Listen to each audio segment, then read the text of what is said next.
So the other day, I open up Instagram and I find this comment in my notifications. Now we're gonna blur out the name and avatar of this individual, though I did share him publicly on my Instagram stories when this happened in real time, because I believe that a public comment can warrant a public response. But for the purpose of this video and the broader point I'm hoping to make, we're gonna use this comment illustratively and not to shame this particular person. The comment read, "Love the shade of lipstick you're wearing."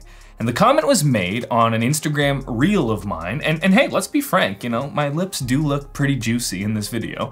Now, that might be the compression of the Instagram platform, but more likely it's a little friend of mine called Aquaphor, which is a heavy duty cream that I've had to apply to my lips day and night for the last 7 months or so because of some medication that I've been on. Nothing too serious. It's just isotretinoin under the brand name Epuris, once upon a time called Accutane.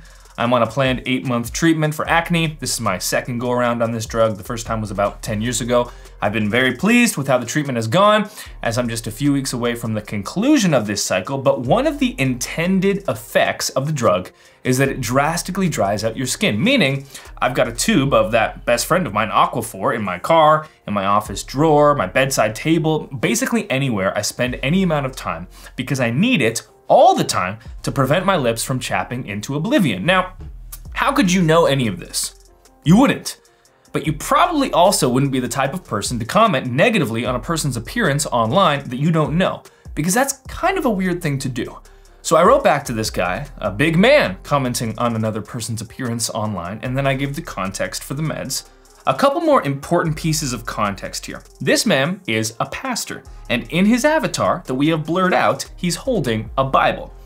Now, at this point in the video, it's fair for you to wonder, what is this video even about? You know, it's not a type of video we typically run on the channel, but because this channel is dedicated to church communications and helping you to navigate the biggest communication shift in 500 years, this comment is emblematic of an issue that I get a front row seat to every single day. Meaning, as someone that has been publishing content online for 10 years now, literally thousands of long form pieces plus thousands of short form pieces like this Instagram reel, I have read literally tens of thousands of comments on my content over the last decade. I mean, just last week we had a TikTok video pop off and that video alone has more than 5,000 comments.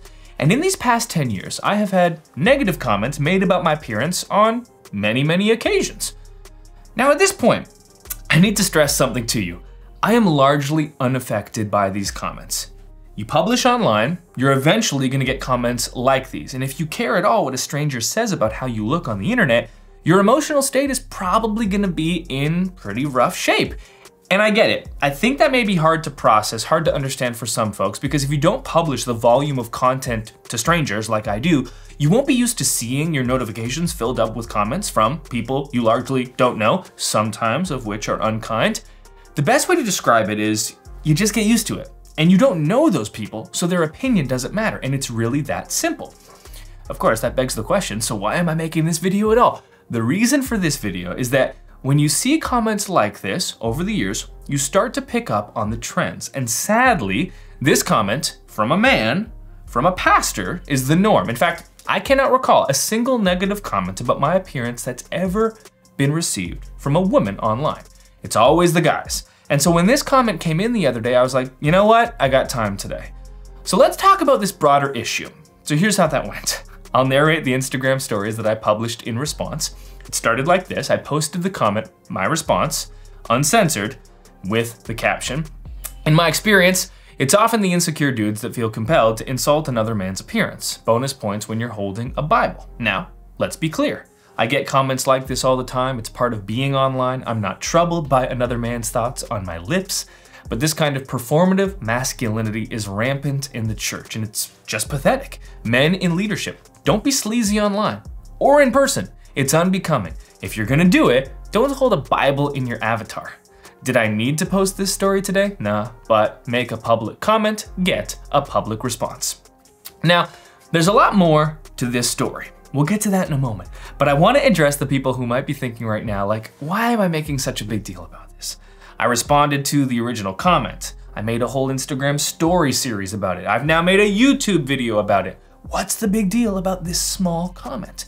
And the big deal is that there's a certain kind of man who makes this comment. The type of man that is drawn to leadership often. Sadly, the type of man that is often platformed in the church. They belittle others, they lead in a domineering way, they insult the people around them to make themselves feel bigger, they're virtually incapable of apology, and whenever they receive pushback, they'll blame you for being sensitive or claim that you can't take a joke. It's a textbook pattern. Almost every one of us has seen a leader like this before. Does that mean this person in particular is like that? From one comment? No. Predictably, they were though, and we'll get to that in a moment. But let me ask you this first. Imagine you're in line at Subway. You notice the guy in front of you has some juicy looking lips. So you tap him on the shoulder and say, "Love the shade of lipstick you're wearing." You then proceed to order a foot-long chicken teriyaki. And listen, maybe you would make that kind of comment to a stranger. I cannot imagine a universe where I do that. And that's because our in-person interactions are governed by a set of unwritten rules. It's the same reason why I don't lock eyes with the person across from me at the grocery store and stare at them unrelentingly. It's just weird. But we're in a time on the internet where those unwritten rules aren't quite set in stone yet online, because the internet and social platforms are still so new. So you get keyboard warriors that will say things online that they'd never say in person to strangers. Back to our story now. What happened next in this saga? Well, I got a response from this man. It was a direct message and I did not ask permission to share it, so I'm not gonna share it with you here. But someone did ask him about this interaction, this original comment about me publicly, and his response was as follows: "Quit being a baby." He then went on to post an Instagram story where he reposted a comment of mine under the Billy Joel song, "She's Always a Woman," with the lyrics, "She's always a woman to me," being sung. So I'll just let you guess what he might have sent to me privately. What I will show you is what I sent back to him in the DMs. It went as follows. "Man, people comment on my appearance all the time online. My work is online and public, so it comes with the territory. I put no value in your opinion of me. I could not care less, and I'm not motivated to prove that to you. But as someone who sees comments like this frequently, I also see the trends, and more often than not, it's men like yourself. So my commentary on that pervasive attitude is what this story is about. You're more than welcome to make this about my own sensitivities or what you may perceive as a lack of masculinity. It's a convenient way to sidestep accountability. Another textbook move I see amongst the bros. Label other folks soft when they get called out, a sly way to avoid ever having to look inward." I'm 30 years old, and I can proudly say that I know who I am as a person, and I'm secure in that identity.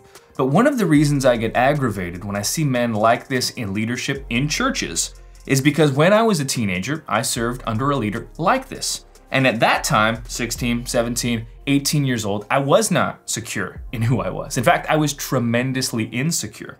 And it was at youth group in church where I first found a group of peers where I felt like I belonged. In that youth group, there was a leader whom I looked up to greatly. And commonly, he would make these little jokes, little insults to me. And when I'd acknowledge or display resistance to these kinds of jokes, the response would always be, "Hey, lighten up. Learn to take a joke. I'm just kidding. Quit being so sensitive," things like that. Now, I do empathize with this leader to an extent because predictably, as an insecure teenage boy, I would compensate for my insecurities in ways many teenage boys think they should, in ways that were modeled for us. So I was very loud, very outgoing, and I could dish out the insults myself pretty well. Now, I don't expect my teenage peers at that time to have the emotional maturity to see what's going on there and react accordingly. But for this adult leader with whom I had a very close relationship, I wish he had had the discernment to see what was going on there under the surface, because I didn't need someone to toughen me up and teach me how to push down my feelings and pretend like those hurtful words didn't affect me. No, I needed my spiritual leader to help me understand my identity in Christ, because the solution for my insecurities wasn't tougher skin. It was a foundation in Jesus. I didn't know who I was. I didn't like who I was most of the time. What I needed was a leader to acknowledge those insecurities and sensitivities and help me to see why they existed and point me to the healthy solution. Instead, often I got a spiritual leader that was trying to, in his words, knock me down a peg because he misunderstood my bravado as arrogance when in fact it was compensation for shame. And putting me down was the exact opposite of what I needed at that time. And years later, I was in my first year of Bible college, and I was in my dorm talking with some new friends from school, and we were talking about the churches that we came from. And my friend and I, that came from the same church, we were discussing some of our experiences and all the fun we had in youth group because our youth group was awesome. And out of nowhere, I get overtaken by emotion and I just start crying on the couch. At the time, I had no idea what was happening. But as I've come to understand, that was almost certainly a response to all the times I'd shoved down my feelings when a spiritual leader that I had looked up to had hurt me. I will say, my experience in youth group was incredibly formative. It was largely a positive experience, and this leader and I have talked through a lot of this, and he did, from my understanding, around that same time I was early into Bible college, come to terms with some of his own insecurities as a leader and acknowledged them publicly. Which is really the point of this whole video. We men need to be better. Emotional maturity is a good thing. If you're gonna be a shepherd, a pastor, it is a necessity. And just because good things may be happening in ministry, that doesn't mean that harm isn't also simultaneously being done. In fact, it's this kind of ecosystem where this kind of leader is usually given more freedom to act this way because people can dismiss the red flags or regrettable behavior in light of all the good that's being done in the ministry. Now, when I posted this account on Instagram stories, I spent the next 24 hours in non-stop back and forths with people in the DMs. Most of these conversations were with people sharing their own versions of this story because again, this example is emblematic of a systemic problem we have in church leadership. Just a flood of DMs from people saying they've gone through something similar. There were, however, a couple of pushbacks that I think were fair, and I want to address those here. The first pushback about this original lipstick comment was, I think he was joking. I got a couple like this one. So here's what I said back to one person. I'll post what I said here. I wish you could see the flood of DMs I got today from folks that have served under domineering pastors, always making snide remarks and comments. And when someone says, hey, that's actually hurtful, the response is always, lighten up. It's a great way to dismiss someone's feeling and belittle their manhood or toughness, but it's often a mask to cover one's own insecurities. If you can't apologize when someone says you've hurt them and you only make excuses, something's probably up. So this isn't about me or this person. It's about this pervasive pattern in male leaders in the church. We need to be held accountable. And who else is gonna do it if not another man in Christian leadership? And then the second pushback has to do with public shaming or airing our dirty laundry as Christians. One person wrote me and said, I think publicly shaming him in return, although that is not your intent, is wrong. I disagree with what he had to say, and you may get a lot of those responses, but I believe as a public leader, there could have been a better way to handle this. So, my response was this. I think that's a fair take. Most of the time this happens, I let it go. But concrete examples like this are beneficial in illustrating the problem. And this type of thing happens a lot with a certain group of people. And those people are my people, men in Christian leadership. So to always let it go means you also allow it to keep happening. Accountability is also important. And when one does something public, it can, not always, warrant a public response. In the days that followed this interaction, this pastor eventually posted a public Instagram post to his profile, unrelated to this, but a couple of people took this as an opportunity to ask him why he made those comments. He responded in a public comment saying, I will not let hypersensitive, easily offended Christians keep me from being able to joke around. I'm not mean, I kid around, lighten up. And then when someone remarked that this kind of masculinity was toxic, he responded saying, LOL, I'll take toxic masculinity over a complete void of masculinity. In my experience, it takes a lot for men like this to acknowledge being in the wrong. It's part of the shtick. And being the one in the pulpit sadly doesn't help that because you get to be the one that speaks about and sometimes on behalf of God to a group of people, which tends to only exaggerate the problem. And here's the truth. This video is not about this guy. If this was an isolated issue, it wouldn't be worth making a video about. But this behavior is all too common. This kind of leadership, this kind of leader, is a staple in our churches. So to every man watching this, we need to be better. Look inward, investigate yourself for behavior like this, for patterns like this, for inclinations towards this, and rip that out, me included. And for all of us men in leadership, be vocal about this being wrong. Don't allow this kind of behavior to just persist, especially amongst your peers. Do you really think the people who serve under those leaders have the capacity to hold them accountable? No. They're just trying to do their job and avoid the toxicity themselves. It's gotta be us, their peers. Otherwise, we're just accomplices.